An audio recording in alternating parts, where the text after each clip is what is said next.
Voces de cambio. Educación, política, economía, ciencia y tecnología, salud, cultura y toda una diversidad de temas en las Voces de Cambio. En las Voces de Cambio. Muy buenos días, bienvenidos a Voces de Cambio de Michoacán. Esta mañana tenemos el gusto de recibir invitados a un programa muy especial, porque buscamos tocar un tema que en los días recientes es de interés del público y es la educación como derecho humano. Nos acompaña esta mañana el licenciado Raúl Carrera. Él es licenciado en Derecho por la Universidad de Michoacán en San Nicolás de Hidalgo, en la Facultad de Derecho y Ciencias Sociales. Es profesor de esta misma facultad y también es abogado litigante. Bienvenido, bienvenido licenciado Raúl. También nos acompaña el doctor Teodoro Barajas. Él es licenciado en Derecho, también por la Facultad de Derecho y Ciencias Sociales de la Universidad de Michoacán en San Nicolás de Hidalgo. Cuenta con una maestría en Gobierno y Asuntos Públicos por el Centro de Investigación y Desarrollo del Estado de Michoacán y un doctorado en Ciencia Política, Gobernabilidad y Políticas Públicas por la Universidad Nueva España. Ha participado como periodista y analista en distintos medios de comunicación. Agradecemos mucho que nos acompañe el maestro Teodoro. Gracias. Hace ya varios años, en la Declaración Universal de los Derechos Humanos, en el artículo 26, en su inciso 2, nos habla un poco de lo que debería de ser la educación o lo que debería de lograr en la sociedad. Y en esta Declaración Universal de los Derechos Humanos nos dice que la educación tendrá por objeto el pleno desarrollo de la personalidad humana y el fortalecimiento del respeto a los derechos humanos y a las libertades fundamentales. Favorecerá el compromiso, la tolerancia y la amistad entre todas las naciones y todos los grupos étnicos o religiosos, y promoverá el desarrollo de las actividades humanas para el mantenimiento de la paz. Esto es lo que dice la Declaración Universal de los Derechos Humanos en su artículo 26, inciso 2. Entonces, tal vez para iniciar esta discusión tenga sentido preguntarnos cuáles son esos derechos fundamentales en relación a la educación. ¿Qué nos podría decir al respecto, licenciado Raúl Carrera? Bueno, me parece que uno de los aspectos esenciales de esos puntos que se acaban de mencionar es la formación integral de la persona. Me parece que en eso debe incidir la educación. Cuando se logra desarrollar íntegramente los valores, los objetivos, las finalidades, el sustento de cada acción de las personas, esto se refleja en la sociedad y a su vez en el desarrollo de las naciones. En mi criterio, ese es el punto central en que deben enfocarse los esfuerzos para lograr un cambio en las naciones a partir de la educación. Hay otros aspectos, digamos, que permiten realizar esa finalidad. Por ejemplo, la educación debe ser accesible, debe ser viable, debe ser adecuada, pero, y esto es importante en México, la educación debe ser posible. Es decir, no solamente se deben prever escuelas y profesores capacitados, sino que se deben acercar a las personas, a los grupos que necesitan esto. En los centros de población como Morelia, como las ciudades más importantes del estado, incluso las medianas, pareciera no ser un problema, pero en los centros de población pequeños ya no es tan sencillo. Así es que por mucho que se piense en una finalidad ideal, el hacer accesible y posible esa educación es de los aspectos más esenciales. Si no se cumple con esto, no se cumple con el derecho humano.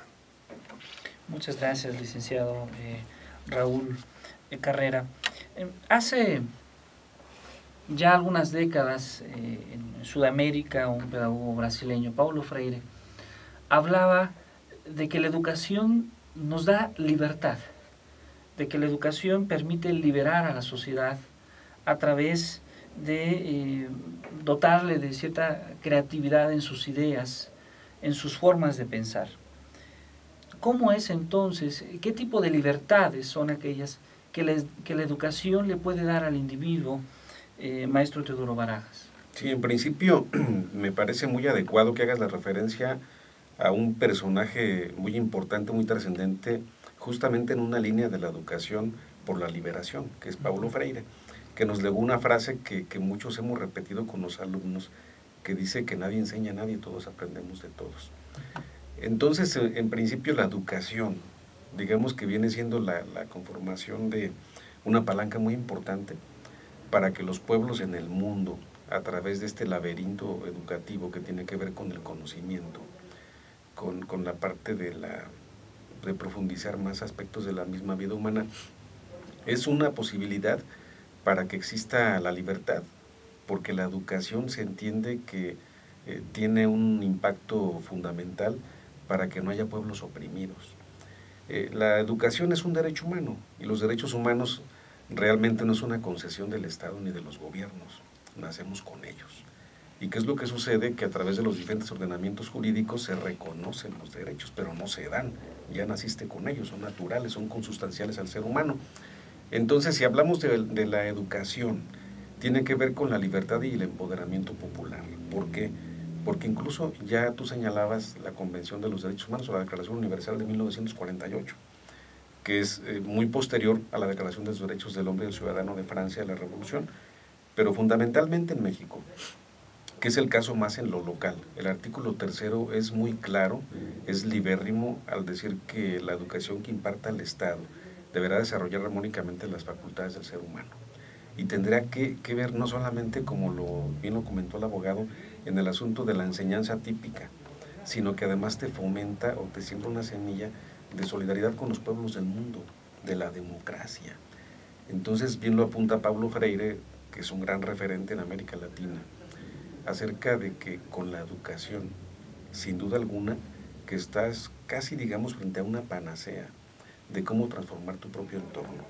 Con esas herramientas de la educación caminas más, porque no podemos perder de vista que la peor mentira es la ignorancia, y la educación justamente se opone a esta parte oscura del ser humano, y como podrás darte cuenta, a ti que te gusta mucho estudiar y ver muchos indicadores, los países evidentemente con una mayor calidad educativa alcanzan mejores niveles de desarrollo humano, son países que tienen una mayor participación política de la gente, el esquema democrático transita ya no solo a la parte representativa, sino a la parte participativa, que es lo más importante, y por eso muchas razones más coincido, por supuesto, con lo que plantea el doctor Freire en el asunto de que la educación va ligada a la libertad de los pueblos. Muchas gracias, maestro Teodoro. ¿Cómo es la educación en México, licenciado Carrera? Es decir, en nuestro país, ¿sí se respeta el derecho humano a la educación? ¿Cuál es su perspectiva en ese sentido? Es muy curioso, así es la educación en México, es curiosa, porque se respeta en la letra de la ley, se respeta en el discurso de las instituciones, se respeta en forma, solo que hay bastantes descuidos en la aplicación, en la operatividad. Ya no es tan real ese respeto. Pero a mí me parece que en gran medida es un poco de círculo vicioso. Justamente, como bien decía el doctor, la ignorancia se opone a la educación. Y esa parte de falla educativa que hay en el Estado ha permitido una ignorancia para los mecanismos que permiten exigir la educación. Doy un muy pequeño ejemplo, pequeño, pero muy trascendente. Es pequeño porque se refiere a una persona, pero es trascendente porque afecta a muchas, y en la medida en que se pueda paliar, pues entonces se va mejorando la realidad educativa. Aún hay muchas conductas discriminatorias en las escuelas, y me refiero a las públicas y las privadas. en muchos aspectos.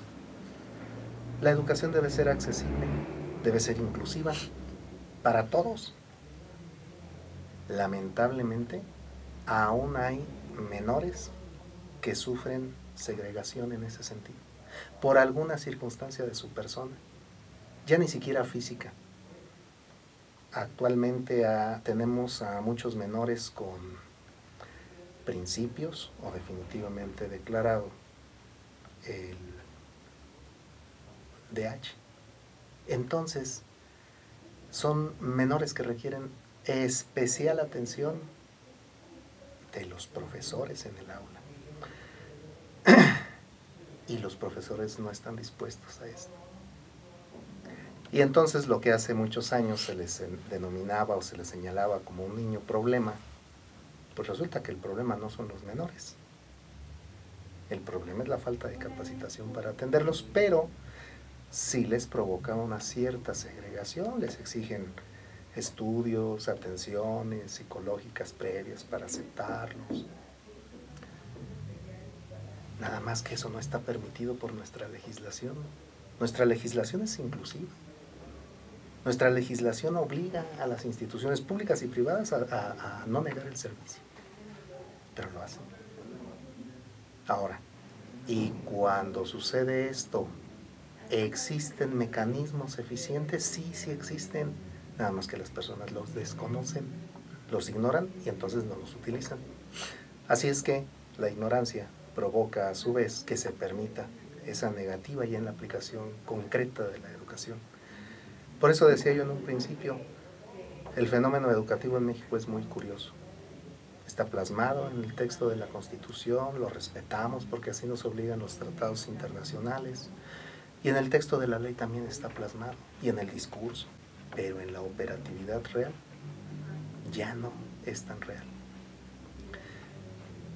Y la propia ley permite los mecanismos para revertirlo, pero se ignoran muchos de ellos. Entonces, gran parte de la problemática que tenemos es en la implementación como tal, ¿no? Es la implementación. La implementación. Esa es la parte que, en mi criterio, está fallando en México. ¿Cuáles son entonces, maestro Teodoro Barajas, aquellos retos que tiene justamente la educación en nuestro país para poder convertirse o transformarse en la práctica, en esa educación inclusiva, en esa educación que es un derecho humano, pero que también permite respetar los derechos humanos, tanto de los profesores, alumnos y todos los participantes de nuestra sociedad? ¿Qué es lo que necesita nuestra educación, pero también qué es lo que necesita nuestra sociedad, nuestras autoridades, para finalmente dar una educación que sí sea inclusiva a todos los ciudadanos? Sí, fíjate que en principio podemos percatarnos inmediatamente que ha faltado voluntad política, que es un componente fundamental para poder llevar a cabo las transformaciones en el rubro, en el sector educativo. En segundo lugar, hablaríamos de que hace falta mayores cantidades en términos financieros, toda vez que ni siquiera se cumple con lo estipulado por la UNESCO, ¿no? Es decir, el 8% no existe, es menos de la mitad. Entonces realmente tenemos una situación en materia financiera muy lamentable, muy penosa, porque en Michoacán, por ejemplo, nos damos cuenta que tenemos muchas escuelas de palitos, como le llaman, ¿no? Que muchos profesores, por asuntos sindicales o de otra índole, no están presentes en las aulas. Algunos de esos maestros dicen que son revolucionarios, pero considero que la revolución, su simiente está en las aulas. Allí es donde tienes tú que depositar esa semilla del conocimiento para que pueda germinar. Eso está comprobado en muchos países del mundo que han avanzado. En los países nórdicos, por ejemplo, es una educación de mucha calidad, pero es que el asunto de la seguridad social es muy diferente al que se vive en nuestro país. En segundo lugar, habría que diferenciar lo que es educación básica, en la que Michoacán está prácticamente en el cabuz de este enorme ferrocarril educativo, porque en educación superior o media superior Michoacán está en los primeros lugares del país, a través de la Universidad Michoacana, por ejemplo, que es una institución que está creando permanentemente conocimiento, investigación científica, que es una de las áreas, uno de los rubros muy específicos en donde sí se da resultado. Falta también, por supuesto, un mayor alcance en materia de la cobertura en materia de la implementación de los métodos, pero también creo que hace falta una serie de modificaciones curriculares. Recordamos los libros de la madre patria a los de la actualidad y cada vez son menores, cada vez son menos los contenidos. La educación, me decía alguna vez Enrique Dussel, en México se hizo para que la gente nunca despierte de su letargo y siga siendo un país manipulado, un país en donde la clase política que tenemos, que decía Caetano Mosca, es así la minoría que gobierna las mayorías, las élites políticas. Si tú revisas sus dicterios, lo que nos dicen reflejan una nula o muy precaria educación también. Entonces se está reflejando en todo lo que somos como México, como un pueblo multicolor, en donde se hablan discursos extraordinariamente bellos, en donde tenemos una gran retórica cuando habla de la educación, pero que en la práctica no avanzamos mucho. Es decir, es un círculo vicioso que se regresa, pero realmente para empezar habría que cumplir con lo que está estipulado en diferentes convenciones internacionales, pactos que cada vez son más. Se ha globalizado más este punto, que se equipara a la Constitución, pero que México no da muestras de tener la voluntad para poder realmente abatir los rezagos educativos. Escucha los discursos de los norteamericanos, de los presidentes, te hablan de mayor prosperidad. Aquí te hablan de los rezagos educativos, los rezagos sociales, muy doliente el léxico de nuestros gobernantes, pero en materia de la educación, la cuestión es de que falta una brújula para decir cuál es el rumbo que tenemos que asumir, que llevar a cabo, porque para empezar, para hacer una política pública, y tú lo sabes perfectamente, debes de contar con un análisis, con un diagnóstico, y el asunto es cómo implementas las cosas. Entonces en México están detectados los errores y las insuficiencias, el asunto es que no hay la voluntad para poder avanzar, y esto me hace recordar lo que me dijo el maestro Enrique Dussel, cuando dices que la educación en México está diseñada para que la gente no se despierte. Pareciera que hay como un virus que se ha inoculado para que la gente no sea rebelde, ¿no? Pero sin duda alguna, sin educación, pues estaremos muy mal. Muchas gracias. Le agradecemos su valiosa opinión, maestro Teodoro Barajas. Entonces, ¿qué debemos de transformar, licenciado Raúl Carrera? ¿Cómo podemos darle sentido y dirección a esta brújula de la que nos hablaba el maestro Teodoro Barajas? ¿Qué tendríamos que hacer como sociedad? ¿Qué tendrían que hacer también nuestras autoridades? ¿Y qué tendríamos que hacer los profesores que estamos en el aula? Porque yo creo que, como bien lo dijo el maestro Teodoro Barajas, la transformación debería de venir del aula y no a través de necesariamente manifestaciones que en muchas ocasiones terminan afectando a otros grupos sociales. Al plantear la pregunta, mencionó 3 actores importantes: los profesores, la sociedad que recibe la educación y las autoridades. Los profesores debemos cumplir, y cumplir honesta y correctamente. La sociedad debe exigir. Quizá en ella hay mayor peso de responsabilidad. En la medida que más exija, los profesores mejor cumplimos. Y en la medida que los profesores cumplamos y la sociedad exija, al gobierno no le queda más opción que cumplir con la parte que le corresponde. A mí me parece que ese es el camino a seguir. Una sociedad exigente, profesorado cumplido, y el gobierno obligado también a hacerlo. Si no le exigen al gobierno, no cumple. No cumple, exactamente.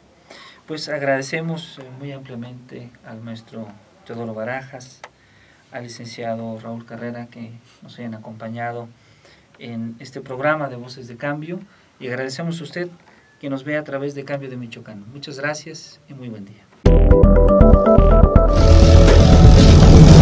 Voces de Cambio.